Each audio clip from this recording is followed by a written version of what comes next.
दोस्तों, तो अब हम लोग स्प्रिंग के ऊपर कुछ क्वेश्चंस करने वाले हैं। तो पहला क्वेश्चन देखते हैं। हमारे पास एक फिगर दिया हुआ है जिसमें दो ब्लॉक है, 2 kg और 4 kg, और उनके बीच में एक स्प्रिंग कनेक्टेड है। ठीक है, स्प्रिंग का स्प्रिंग कांस्टेंट दिया हुआ है। मैं जो 2 kg वाला ब्लॉक है उसको 20 न्यूटन का फोर्स से खींच रहा हूं। तो मैंने ये ऑब्जर्व किया, कोई एक इंस्टेंट पे हमारा जो 2 kg वाला ब्लॉक है वो मेरा towards right 2 metre per second square से मूव कर रहा है। तो सवाल ये है उस इंस्टेंट पे 4 वाले का जो हमारा एक्सीलरेशन है वो कितने होंगे, और स्प्रिंग का इलोंगेशन या फिर कॉम्प्रेशन जो है वो हमारे कितने होने वाले हैं। ठीक है, अच्छा अगर मान लो स्प्रिंग नहीं होता है 2 kg वाले ब्लॉक पे, 2 kg वाले ब्लॉक पे केवल और केवल 20 न्यूटन का फोर्स लगता, तो 2 kg वाला ब्लॉक डेफिनेटली एक्सीलरेट करता 10 मीटर पर सेकेंड स्क्वायर से। तो प्रेजेंट जो एक्सीलरेशन है वो present acceleration definitely 10 metre per second square से तो कम है। मतलब जो मेरा स्प्रिंग फोर्स है वो मेरा अप्लाइड फोर्स को अपोज कर रहा है, यानी स्प्रिंग फोर्स जो लग रहा है 2 kg वाले ब्लॉक पे दैट इज टुवर्ड्स लेफ्ट। तो ऑब्वियस सी बात है, मैं एक चीज तो बोल सकता हूं पहले ही, there is elongation, there is elongation in spring. ठीक है, यह बात तो निश्चित है, जो स्प्रिंग पे होगा वो हमारा इलोंगेशन ही होगा, कॉम्प्रेशन होने का तो सवाल पैदा ही नहीं होता है। तो 2 kg वाले ब्लॉक का अगर मैं फ्री बॉडी डायग्राम काम का ड्रॉ करूं तो यहां पर लग रहा है मेरा 20 न्यूटन और पीछे की तरफ लग रहा है मेरा एफएस। ये मेरा 2 kg वाले ब्लॉक की कहानी है, और इस कारण पे इसका फॉरवर्ड एक्सीलरेशन हो रहा है। तो ऑब्वियस सी बात है, मैं ये चीज लिख सकता हूं, जो 20 minus FS is equals to 2 into A. तो मेरा एफएस की जो वैल्यू आएगी that will be 20 minus 2a, that is 16 newton. ठीक है, अच्छा ऑब्वियस सी बात है, जो हमारा इलोंगेशन इन स्प्रिंग होगी, स्प्रिंग फोर्स जो है वो तो हम जानते हैं kx की इक्वल होती है, तो इलोंगेशन जो होगा that will be equals to 16/1000 metre. And इसको अगर मैं सेंटीमीटर में कन्वर्ट कर लूं तो that will be equals to 16 centimetre. ठीक है, that will be 16 centimetre, right. So sorry 16 centimetre लिख दिया, 1.6 सेंटीमीटर, सॉरी मैंने मिलीमीटर में कैलकुलेट कर दिया था। तो 1.6 centimetre is the elongation, right. तो 1.6 सेंटीमीटर का इलोंगेशन तो ये तो आ ही चुका है। अब मैं 4 kg वाले का फ्री बॉडी डायग्राम ड्रॉ कर लेता हूं। स्प्रिंग फोर्स तो हम जानते हैं दोनों में ही इक्वल ही लगने वाली है, तो ऑब्वियस सी बात है इसके ऊपर भी 16 न्यूटन का ही फोर्स लगेगा। तो इसका जो एक्सीलरेशन होगा that will be 16/4, that is 4 metre per second square. तो ये जो हमारा पीछे वाला ब्लॉक है 4 kg वाला, वो इस इंस्टेंट पे 4 मीटर पर सेकेंड स्क्वायर के एक्सीलरेशन के साथ मूव करने वाली है। तो ये हमारा पहला एकदम आसान बेसिक क्वेश्चन जो है वो था, राइट। ओके दोस्तों, तो अगला आसान क्वेश्चन देखते हैं। मेरे पास एक स्मूथ हेवी पुली है, ठीक है। पुली स्मूथ कोई फ्रिक्शन प्रोवाइड नहीं करता है, but that pulley has a mass of m0। इस पे एक आइडियल स्ट्रिंग के सहारे 2 मास लटका हुआ है, स्मॉल m और कैपिटल M। तो ये वाला सिस्टम को मैं जैसे ही रिलीज करूंगा, सवाल है यहां पर नीचे जो स्प्रिंग बैलेंस के ऊपर सिस्टम है उस स्प्रिंग बैलेंस पे हमारा रीडिंग क्या आने वाली है। I want to get the answer in newton, ठीक है। I want to get the answer in newton, right. अच्छा सबसे पहले अगर हम ध्यान दें, जो इन दोनों का जो एक्सीलरेटेड मोशन होगा उस एक्सीलरेटेड मोशन पे तो डेफिनेटली कोई इफेक्ट नहीं होने वाला है, ठीक है। तो ऑब्वियस सी बात है, हमारा जो कैपिटल M है, मान लो वो ज्यादा है तो वो नीचे की तरफ एक्सीलरेट कर रहा है A से, यहां पर हमारा mg है और यहां पर हमारा t है, और यहां पर जो हमारा दूसरा स्मॉल m है, यहां पर ऊपर टेंशन T है और डाउनवर्ड जो है वो हमारा है mg। तो अपवर्ड एक्सीलरेशन जो है that is equals to a, जो अपवर्ड एक्सीलरेशन होगा that is equals to a। ठीक है, सो हम जानते हैं जो टेंशन होंगे that will be equals to 2 capital M small m into G by capital M plus small m. So that will be the tension in the string. Now, ये जो अब मैं इसके बारे में अगर देखूं, अगर मैं ये वाला स्प्रिंग पुली वाला सिस्टम के बारे में देखूं, ये पूरा सिस्टम जो है वो स्प्रिंग बैलेंस को डाउनवर्ड नॉर्मल दिखा रहा है जो उसका रीडिंग है, डाउनवर्ड नॉर्मल दिखा रहा है जो उसका रीडिंग है। और यहां पर अगर हम ध्यान दें तो यहां पर सिस्टम पलट के नॉर्मल n लगाएगा, यहां पर लगेगा टेंशन T, यहां पर लगेगा टेंशन T, और इसके अलावा एक डाउनवर्ड खुद का वजन m0g लगने वाली है। तो सिंपल सी बात है, जो हमारी रीडिंग आएगी that reading is equals to n and that will be equals to 2t plus m0g। So n की जो वैल्यू आएगी that will be equals to 4 capital M small m by capital M plus small m into m0 that into G. That is the value of normal n. Okay? तो normal n जो होगी that will be 4 capital M small m by capital M plus small m plus m0 into G. And that is going to be the reading. अगर kilogram force में बोलेगा तो G मत लिखो, तो इतना किलोग्राम फोर्स जो होगा that is going to be the reading. Okay? Okay दोस्तों, so now let's look at the second scenario.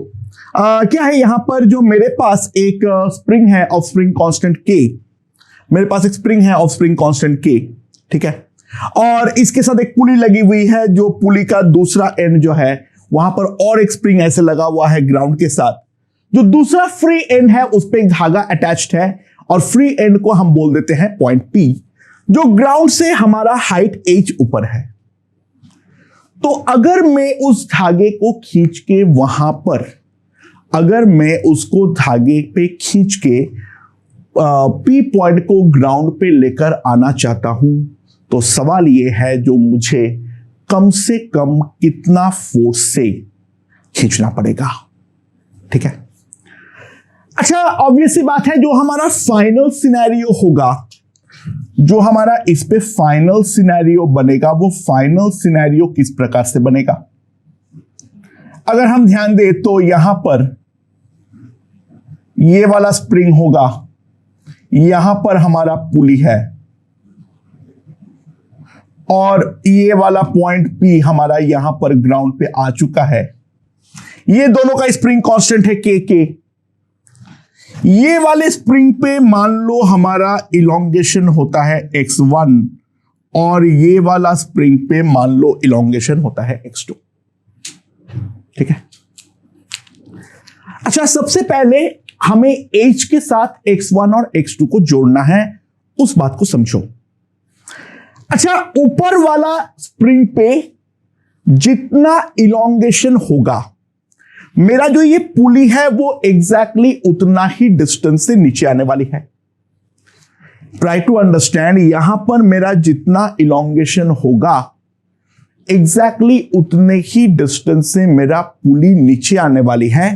तो ऑब्वियस सी बात है, मैं एक चीज तो लिख सकता हूं पहले, जो मेरा पुली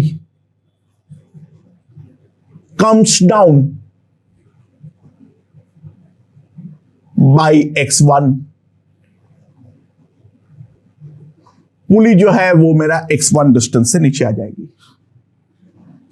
अच्छा, पुली अगर मेरा x1 डिस्टेंस से नीचे आ गई है, पुली अगर मेरा x1 डिस्टेंस से नीचे आएगी तो वो दो तरफ से धागा जो नेट रिलीज करेगा that will be equals to 2x1, क्योंकि दोनों तरफ धागा रैप्ड है। पुली अगर x1 से नीचे आएगी तो नेट जो धागा रिलीज होगा दैट विल बी x1, और यहां पर जो हमारा x2 इलोंगेट हुआ है वो x2 जितना धागा रिलीज करेगा that will be equals to x2। तो ऑब्वियस सी बात है जो हमारा नेट थ्रेड रिलीज होगा that will be equals to 2x1 plus x2। Pulley के कारण हो जाएगा 2x1, और जो हमारा ये वाला स्प्रिंग खुद इलोंगेट हुआ है that will be equals to x2। अब मुझे एक बात को समझने का ट्राई करो, अगर पॉइंट P को अल्टीमेटली यहां पर आ जाना है तो नेट धागा जो रिलीज होगा वो मेरा H जितनी होनी चाहिए। तो सिंपल सी बात है, मैं यहां पर तो डायरेक्टली लिख सकता हूं that 2x1 plus x2 will be equals to h. 2x1 plus x2 will be equals to h. So, अब अगर मैं ध्यान देता हूं यहां पर, मैं यहां से जो फोर्स लगा रहा हूं F, वही तो मेरा स्प्रिंग को भी खींचेगा F से। तो ऊपर वाला स्प्रिंग जो खींचा जाएगा वो मेरा 2F से खींचा जाएगा। ये वाला स्प्रिंग जो, ये वाला फोर्स जो है वो हमारा ये वाला स्प्रिंग को खींचेगा, और जो मेरा ये वाला पुली क्योंकि लाइट है तो 2F फोर्स जो है वो मेरा ऊपर वाला स्प्रिंग को खींचने वाली है। तो सिंपल सी बात है, मैं एक चीज लिख सकता हूं, जो 2F will be equals to kx2। तो x2 की जो वैल्यू होगी that will be equals to 4F by क्या, सॉरी क्या लिख रहा हूं, 2F बाई k। x2 की जो वैल्यू होगी that will be simply 2F by k, और F जो है वो हमारा रिस्पॉन्सिबल है ये वाला, मैं क्या लिख रहा हूं, क्यों लिख रहा हूं ऐसे, sorry this is kx1, sorry. और अब जो ये वाला स्प्रिंग के खींचने के लिए रिस्पॉन्सिबल जो है that is the force F। तो मैं एक चीज तो लिख सकता हूं, F will be equals to kx2। तो x2 की जो वैल्यू आएगी that will be simply F by k। ठीक है, सो ऑब्वियस सी बात है, यहां पर अगर मैं इनिशियल रिलेशन में पुट कर देता हूं तो मेरे पास आ जाएगा 4F by k plus F by k that will be equals to h। तो F की वैल्यू आ जाएगी kh upon 5। The minimum force required to pull it down is equals to kh by 5। उससे ज्यादा फोर्स लगाऊंगा तो P point जो है वो ग्राउंड पे आने के बाद भी और धागा हमारा रिलीज होता रहेगा, लेकिन मिनिमम इतना अमाउंट ऑफ फोर्स तो हमें लगाना ही पड़ेगा। And now if I put the values, k is equals to 500, h जो है वो है मेरा 0.1, ध्यान देना वो मेरा सेंटीमीटर पे है, एंड दैट डिवाइडेड बाय 5, तो this force F is equals to 10 newton. तो टोटल हमें 10 न्यूटन की फोर्स लगानी पड़ेगी जिससे कि ये वाला पॉइंट हमारा ग्राउंड पे आ जाए, राइट। ओके दोस्तों, सो अगला क्वेश्चन देखते हैं। मेरे पास एक स्प्रिंग है जिसका स्प्रिंग कांस्टेंट है k, बट ये वाला स्प्रिंग के अंदर मास है, जो खुद का मास है वो है कैपिटल M, और लेंथ जो है वो है हमारा L। तो सवाल यहां पर ये है, जो हमारा जो यहां पर मास अगर हमारा M है तो टोटल जो मेरा स्प्रिंग है वो स्प्रिंग कितने से इलोंगेट होने वाली है। जो मेरी स्प्रिंग है वो स्प्रिंग हमारी कितने से इलोंगेट होने वाली है, ठीक है, due two is own wait. ये एज्यूम लेकिन तुम कर लेना, जो हमारा जो डेल्टा एल होगा, जो इंक्रीमेंट इन लेंथ होगा, वो हमारा उसके असली लेंथ के कंपैरिजन में बहुत ही ज्यादा छोटा है, ठीक है। ओके दोस्तों, सो लेट्स सी, मैंने यहां पर स्प्रिंग को बना लिया हूं, ठीक है, और यहां पर मैंने स्प्रिंग पे मैं एक पॉइंट को कंसीडर करता हूं।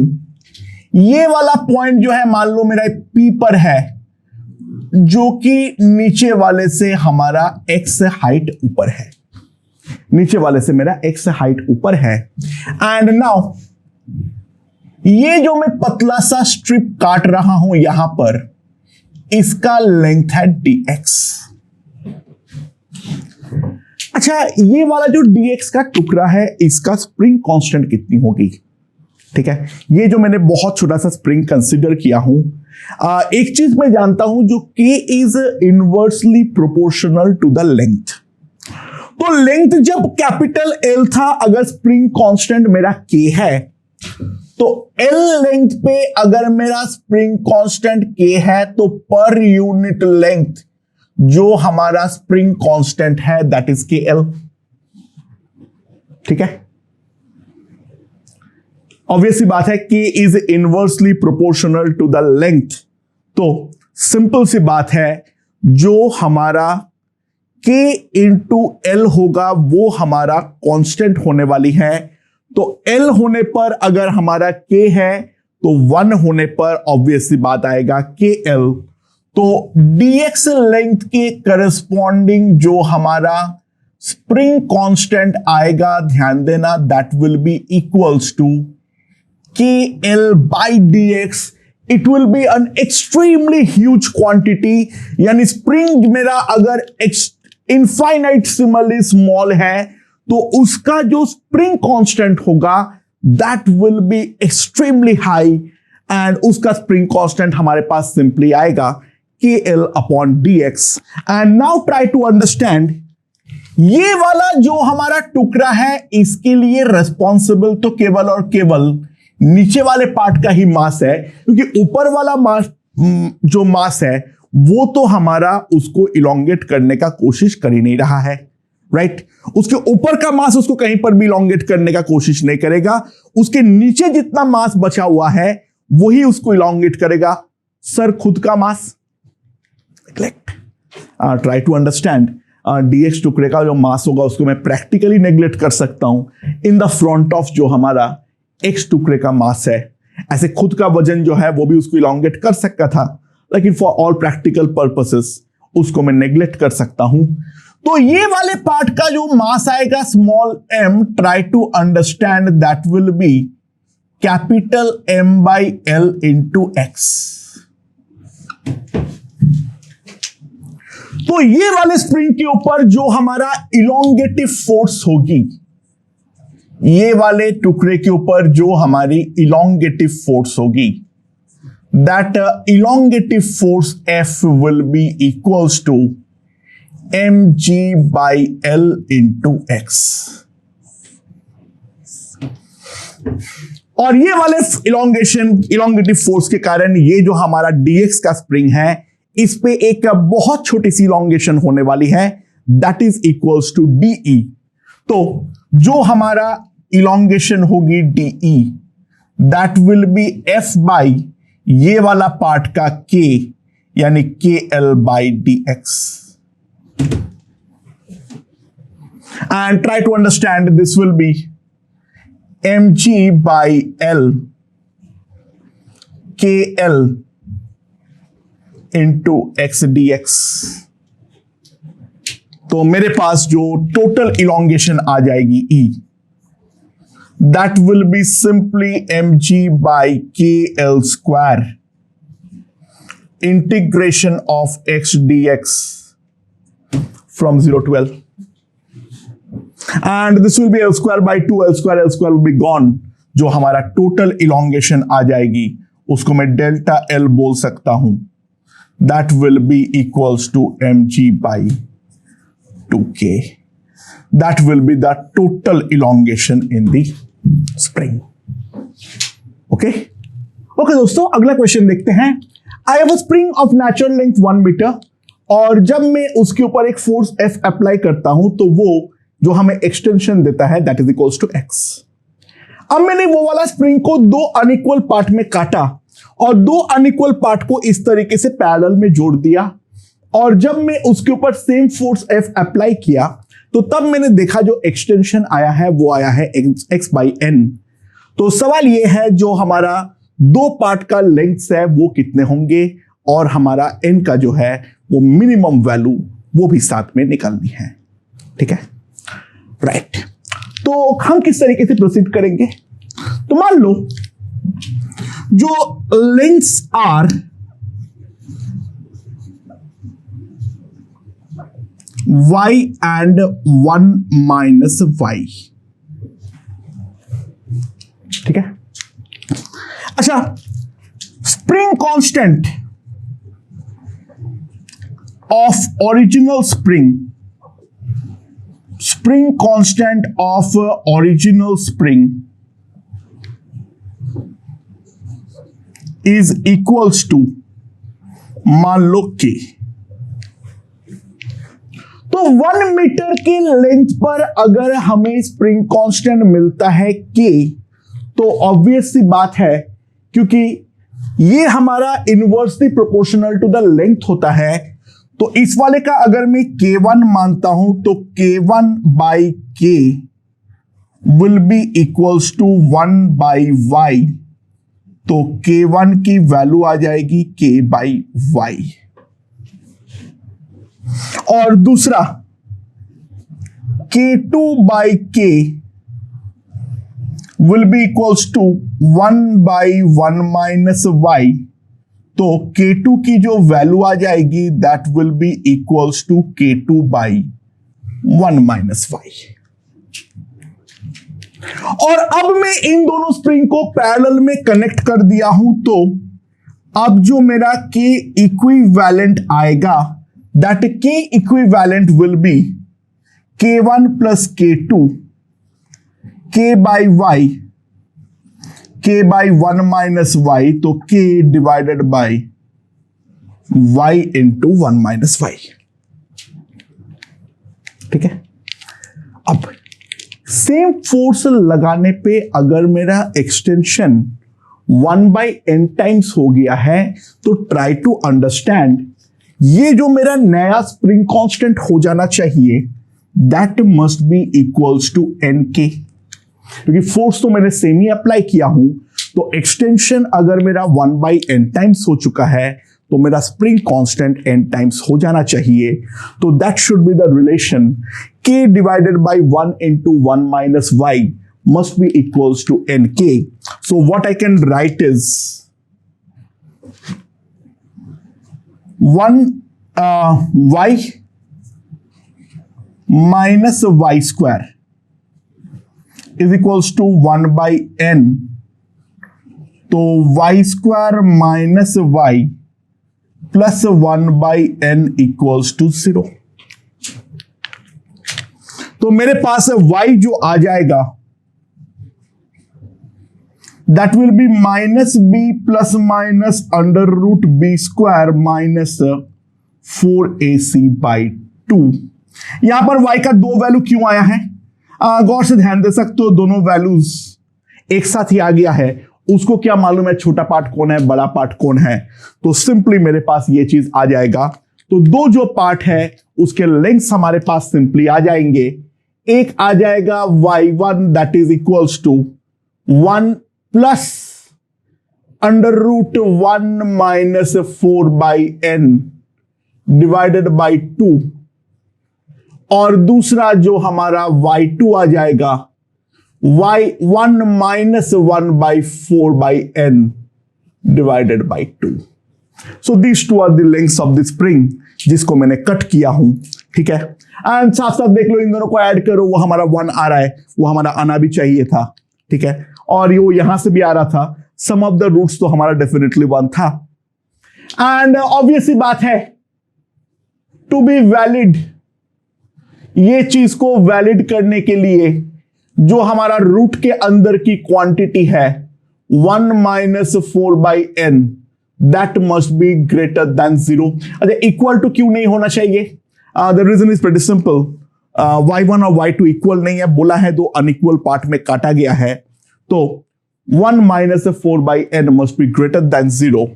तो ऑब्वियस सी बात है 4 by n will be less than 1, यानी n should be greater then 4। n जो है वो हमारा तो 4 से बड़ा होना ही पड़ेगा। ओके ओके दोस्तों, so now let's look at the question. क्या है मेरे पास यहाँ पे एक वर्टिकल प्लेन में एक रिंग फ्रेम ऐसे फिक्स है, उसके अंदर एक बिड है जो ये वाले एंड के साथ एक स्प्रिंग के सारे कनेक्टेड है। उस स्प्रिंग का नेचुरल लेंथ जो है वो है मेरा 3r/4 और k का वैल्यू दे रखा है mg/r, m मेरा 1 kg है। तो सवाल ये है, ये जो मैंने इंस्टेंट दिखाया हूं, यहां से अगर बॉल को मैं रेस्ट से रिलीज करता हूं तो वो इंस्टेंट पे मेरा बॉल का टेंजेंशियल एक्सीलरेशन कितने होंगे, और दूसरा साथ में ये भी निकालो जो हमारा बॉल है वो इसके ऊपर कितना नॉर्मल रिएक्शन अप्लाई कर रहा है। मतलब फ्रेम इस बिड के ऊपर या बिड फ्रेम के ऊपर, वो तो ठीक है, एक्शन रिएक्शन पेयर है, वो नॉर्मल रिएक्शन जो है वो हमें यहां पर निकालनी है। ठीक है, ओके तो ये वाला फिगर को थोड़ा बड़ा करके ड्रॉ कर लेते हैं। सो दिस इज द, यहां पे actually basically free body diagram का ही गेम है। जैसे हम फ्री बॉडी डायग्राम ड्रॉ कर लेंगे तो सारी चीजें क्वाइट एविडेंटली हमारा क्लियर हो जाएगा। ध्यान दो, अच्छा ये वाला एंगल 60 डिग्री दे रखा है, तो बाकी एंगल्स के बारे में एक बार देख लेता हूं। ये दोनों रेडियस RR है, तो ये वाला एंगल अगर 60 है तो ये वाला एंगल भी 60 होगा, तो बाकी बचा हुआ एंगल जो है वो भी हमारा 60 डिग्री ही होने वाला है। तो बॉल जो मेरा लोकेटेड है वो यहां से डेफिनेटली 60 डिग्री पे लोकेटेड है।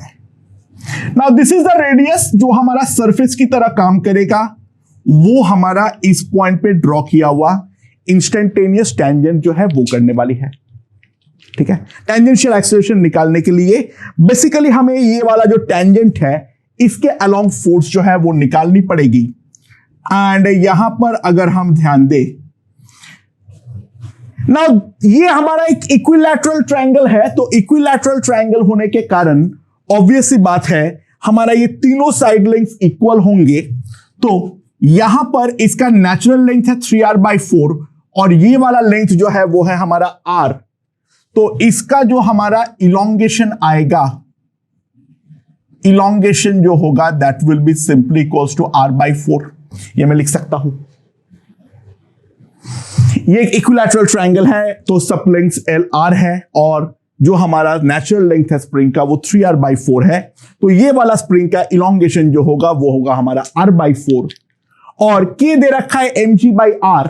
तो ये वाला स्प्रिंग इस डायरेक्शन के अलोंग जो फोर्स लगाएगा that will B mg/4।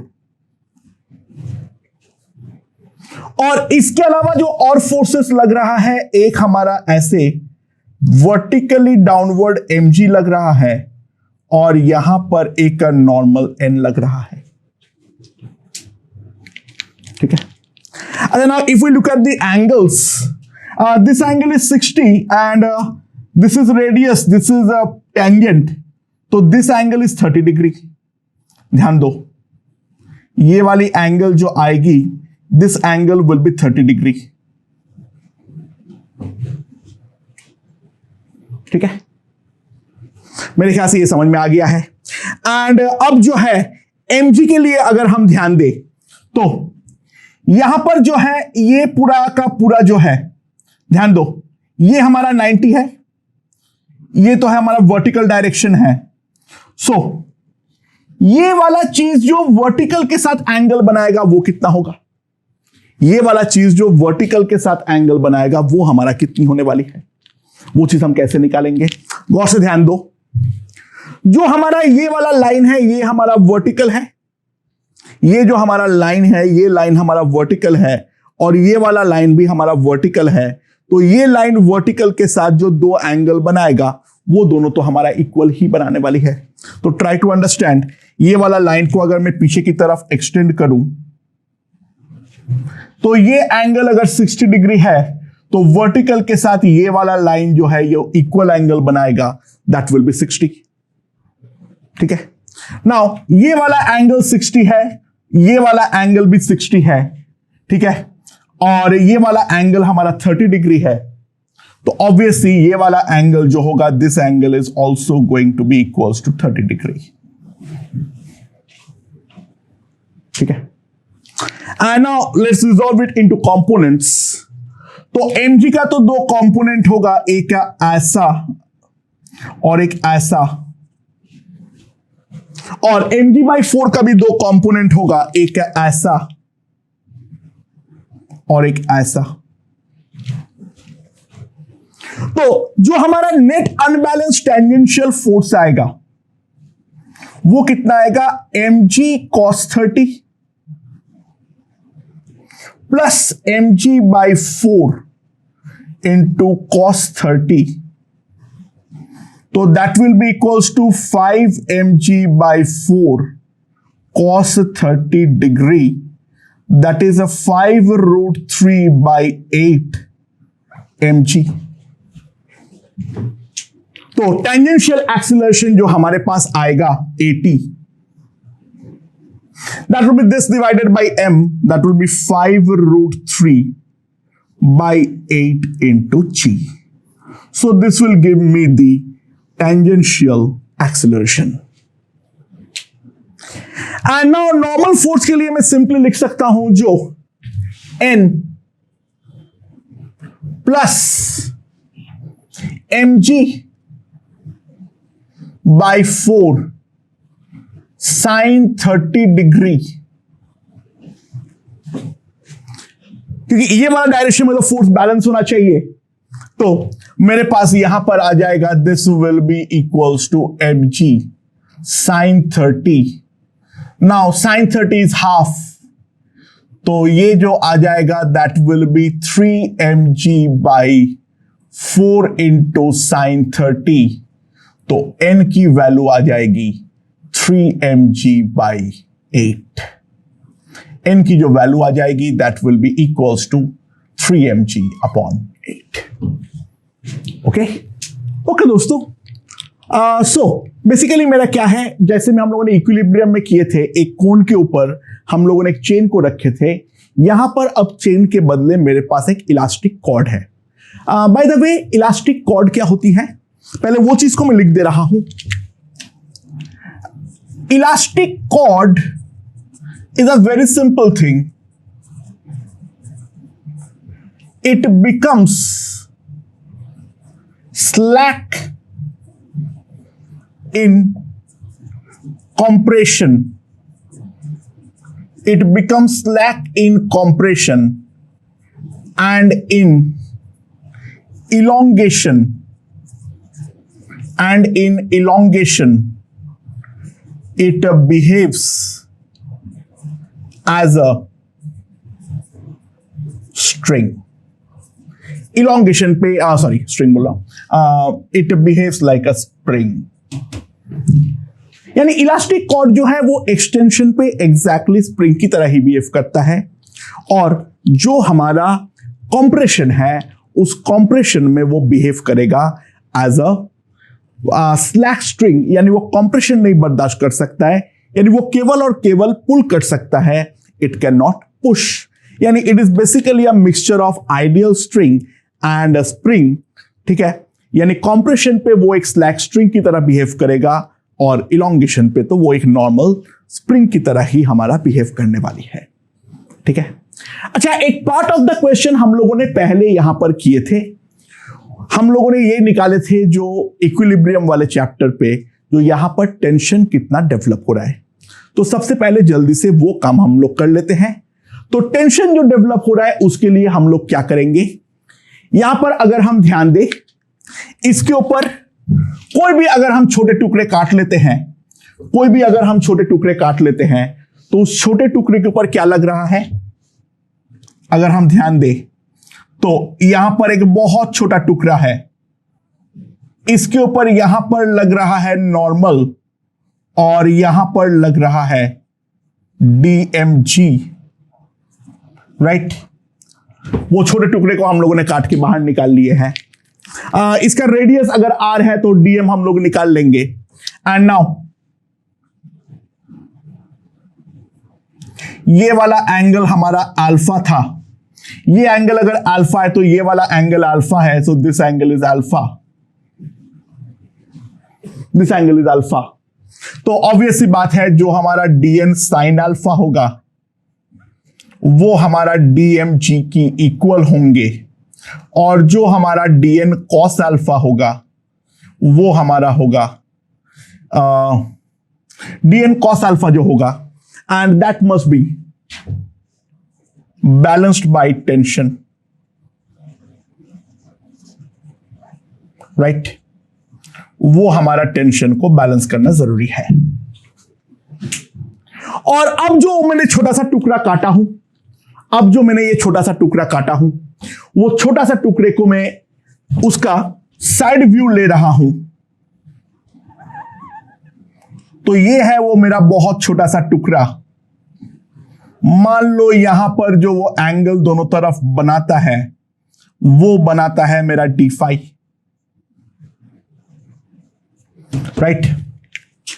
Radius इसका आर है, रेडियस इसका आर है, तो टेंशंस लगेंगे टी ऐसे और टी ऐसे, और बाकी ये वाले डायरेक्शन पे हमारा लगने वाला है dn cos अल्फा, जो कि हमारा वो बैलेंस करेगा।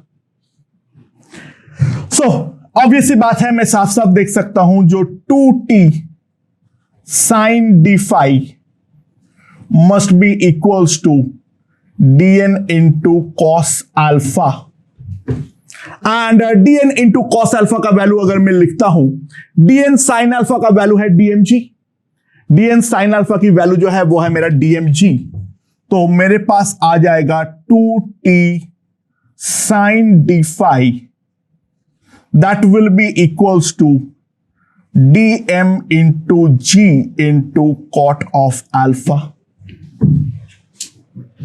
अच्छा, dm की वैल्यू कितनी होगी? अगर इसका रेडियस है r, तो dm की जो वैल्यू आएगी that will be simply equals to m divided by 2 pi r, that is mass per unit length, r into 2d phi। This is gone। तो मेरे पास dm की जो वैल्यू आ जाएगी उसको यहां पर अगर मैं पुट करता हूं तो मेरे पास आ जाएगा 2t d phi is equals to m d phi by g, m d phi by pi g, ठीक है। यहां पे g क्यों लिख रहा हूं, सॉरी, g ऊपर है, into cot alpha। So d phi is gone, d phi is gone। तो ये अगर मेरा चला जाता है तो मेरे पास टेंशन की जो वैल्यू आएगी that will be mg by 2 pi into cot alpha, that is the value of tension T। अच्छा, इसका स्प्रिंग कांस्टेंट कितना होगा? ये वाले चीज से मेरे एक इंफॉर्मेशन तो आ जाएगा, that will be 150 newton per metre. K की जो वैल्यू आएगी that will be equals to 150 newton per metre. इसका टोटल लेंथ जो है वो है मेरा 2 पाई आर, ठीक है। ये जो टोटल लेंथ है वो है मेरा 2 पाई आर, और यहां पर जो मैं टुकड़ा काटा हूं उसका लेंथ है आर इंटू 2 डी फाई। तो ये वाले पार्ट का जो हमारा के आएगा वो के कितनी आने वाली है? That will be 2 pi r into original वाला के, दैट इज 150 डिवाइडेड बाई मेरे पास यहां पे जो आएगा के डैश, एंड इसका ये वाला length that will be equals to 2r d phi। 2 gone, r gone, तो के डैश जो हमारे पास आएगा, के डैश जो हमारे पास आएगा that will be equals to simply 150 pi by d phi. और ये जो के डैश है वो जो हमारा इसका प्रोड्यूस टेंशन है, ये टेंशन को हमारा क्या करेगा, इस टेंशन के कारण हमारा इलोंगेशन होगा, और यहां पर इलोंगेशन जो आएगा ये वाले छोटे टुकड़े का DE, ये जो मेरा टोटल इलोंगेशन आएगा DE, वो मेरा कितना आएगा T divided by k dash. तो T divided by k dash अगर मैं करूंगा तो it will be mg by 300 pi square into cot alpha into d phi, ये मेरे पास आने वाला है। इसका जो नेट इलोंगेशन होगा इस पूरा चीज के कारण, दैट ई will be integral d phi. Integral d phi is nothing but integral d phi जो होगा हमारे पास, वो हमारे पास कितनी आने वाली है total, that is nothing but पाई। अच्छा ध्यान देना, जो मैंने टुकड़ा काटा वो दोनों तरफ से काट रहा हूं, तो डिफाई जब मैं पूरा काट लूंगा तो मेरा आधा ही सर्कल तो केवल कवर करना पड़ेगा। Integral d phi is not going to be 2 pi, it is going to be pi, क्योंकि मैं दोनों तरफ जो है वो तो मैं डिफाई काट रहा हूं, तो 2 डिफाई का इंटीग्रेशन 2 पाई होना चाहिए, तो डिफाई का इंटीग्रेशन तो केवल पाई ही होने वाला है, तो that will be equals to mg by 300 pi into cot alpha. So now that is the elongation. और ये elongation हमारा रेडियस को हल्का सा चेंज करेगा डेल्टा आर से। Try to understand the change in perimeter is nothing but elongation E. Perimeter होता है कितना, 2 पाई r. So obvious सी बात है, this will be equals to 2 pi into delta r. तो मेरे पास डेल्टा r की जो वैल्यू आ जाएगी, that will be equals to mg by 600 pi square into cot alpha. 600 pi square into cot alpha, यानी अगर मैं इसको तमीज से लिखूं तो we can also see this will be equals to 4 pi square के इंटू कॉट अल्फा। ठीक है, अगर मैं वैल्यूज नहीं पुट करता हूं, पाई स्क्वायर को लगभग 10 मान लो, पाई स्क्वायर को लगभग 10 मान लो, कॉट अल्फा का जो वैल्यू होगी that will be 12 pi 5, and if we compute it will simply come out to be equals to 1 centimeter. इसका जो रेडियस में चेंज आएगा that is going to be equals to 1 centimeter. तो वहां पर जो हम लोगों ने इक्विलिब्रियम चैप्टर में जो क्वेश्चन किए थे उसी के कंटिन्यूएशन में है। टेंशन के कारण इलोंगेशन आएगी, तो वो जो छोटा सा स्प्रिंग बना है उस स्प्रिंग का जो डीई होगा वो मैंने निकाल लिया हूं, उसको फिर इंटीग्रेट किया, और वो इंटीग्रेटेड जो नेट एक्सटेंशन है वही हमारा चेंज इन पेरीमीटर होगा, तो उसलिए change in perimeter 2 pi delta R है, उसको मैंने यहां पर लिख दिया हूं। ओके।